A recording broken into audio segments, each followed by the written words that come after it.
Narad news daily bulletin, खबरें आपके आसपास की, अब आपके मोबाइल पर। उत्तराखंड सरकार होश में आओ, होश में तुमको आना होगा। उत्तराखंड जल विद्युत निगम की शक्ति नहर के दोनों किनारों की जमीन पर हुए अवैध अतिक्रमण को हटाने के कवायद का स्थानीय लोगों ने विरोध किया। बता दें कि यूजेवीएनएल की ओर इन दिनों अवैध कब्जा कर बनाए गए आवासीय भवनों पर लाल निशान लगाए जा रहे हैं, जिसके विरोध में बुधवार को स्थानीय लोगों ने तहसील परिसर में प्रदर्शन कर प्रशासन को ज्ञापन सौंपा। भारत संवैधानिक अधिकार संरक्षण मंच के संयोजक दौलत कुंवर के नेतृत्व में तहसील परिसर पहुंचे लोगों ने यूजेवीएनएल और प्रदेश सरकार के खिलाफ नारेबाजी की।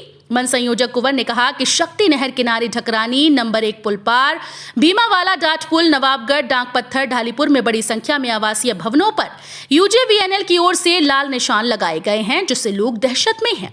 इन बस्तियों में करीब 60 साल से आवासीय मकान बने हैं, जिनके बिजली पानी कनेक्शन भी लगे हुए हैं। बावजूद इसके यूजेवीएनएल की ओर से इन बस्तियों को अवैध बताकर उन्हें उजाड़ने की कोशिश की जा रही है।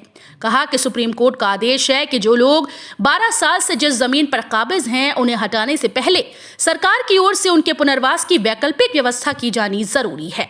लेकिन यूजेवीएनएल सुप्रीम कोर्ट के आदेश की भी अवहेलना करते हुए 60 साल से बसी बस्तियों को उजाड़ने की कोशिश कर रहा है, जिससे करीब 600 परिवारों पर आशियाना उजड़ने का संकट मंडराने लगा है।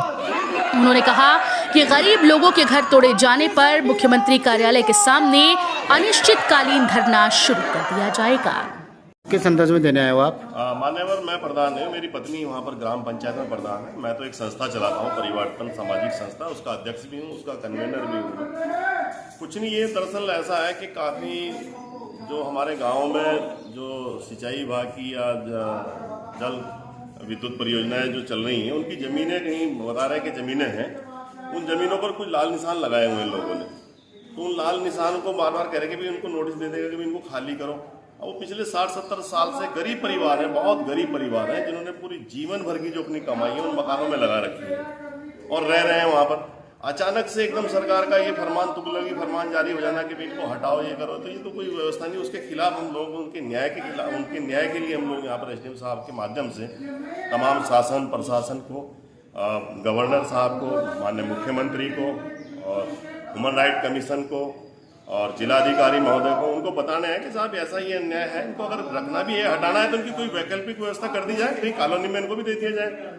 भाई आप लोगों का बहुत डिपार्टमेंट, बहुत सारे कर्मचारी, बहुत सारे सैकड़ों कर्मचारी, आपके हजारों कर्मचारी यहाँ पर परियोजना में तैनात है, तो आपने क्यों नहीं हटाया जब वो शुरू में बस रहे थे? उनको मना करना चाहिए था। अगर गलत है भी, हम मानते हैं कुछ गलत है, पहली बात तो गलत नहीं है, वो सारी पंचायत की जमीन है वहाँ। सर लगभग कितने मकान हो गए? लगभग कहाँ से कहाँ तक है? डाक पत्थर से लेकर के कुलाल तक लगभग 600 परिवार हैं, 600 परिवार और गरीब मजदूर परिवार हैं। मंगलवार को शक्ति नहर में नहाते समय डूबकर लापता हुए युवक वेदांत जोशी पुत्र राजेंद्र जोशी निवासी पुल नंबर 1 का शव बुधवार को एसडीआरएफ ने ढकरानी पावर हाउस की इंटेक से बरामद कर लिया। पुलिस ने शव का पोस्टमार्टम कर परिजनों को सौंप दिया है। उत्तराखंड पुलिस के एक सब इंस्पेक्टर ने मेडिकल छात्र छात्राओं की शिक्षा के लिए अपनी देहदान करने का फैसला किया है। लोग जीवन में जनसेवा का संकल्प लेते हैं, लेकिन देहरादून के त्यूणी थाने में बतौर थाना अध्यक्ष तैनात सब इंस्पेक्टर कृष्ण कुमार के दुनिया से विदा होने के बाद मेडिकल छात्र छात्राएं उनके शरीर से ज्ञान प्राप्त कर सकेंगे। कृष्ण कुमार के इस फैसले से जहां उनके परिजन खुश हैं, वहीं पुलिस विभाग के साथ साथ चारों तरफ से उनकी सराहना हो रही है। मानव सेवा को सबसे बड़ी सेवा मानने वाले त्यूणी थाना अध्यक्ष कृष्ण कुमार पुलिस की नौकरी में जनसेवा को सर्वोपरि रखते हैं। उन्होंने अपनी देहदान कर समाज सेवा की उत्कृष्ट मिसाल कायम की। थाना प्रभारी कृष्ण कुमार दुनिया से विदा होने के बाद उनके पार्थिव शरीर का अंतिम संस्कार नहीं किया जाएगा। उन्होंने अपने जीते जी देहदान करने की इच्छा जताकर अपने परिजनों को बता दिया। इसके लिए बाकायदा पूरी कार्रवाई कर दी गई है। अखिल भारतीय आयुर्विज्ञान संस्थान ऋषिकेश के एनाटॉमी विभाग में पंजीकरण करा दिया गया है। वहीं कृष्ण कुमार की पत्नी हीरा देवी ने कहा कि पति की इच्छा का मैं सम्मान करती हूं। प्रभु से प्रार्थना है कि वो शतायु हों।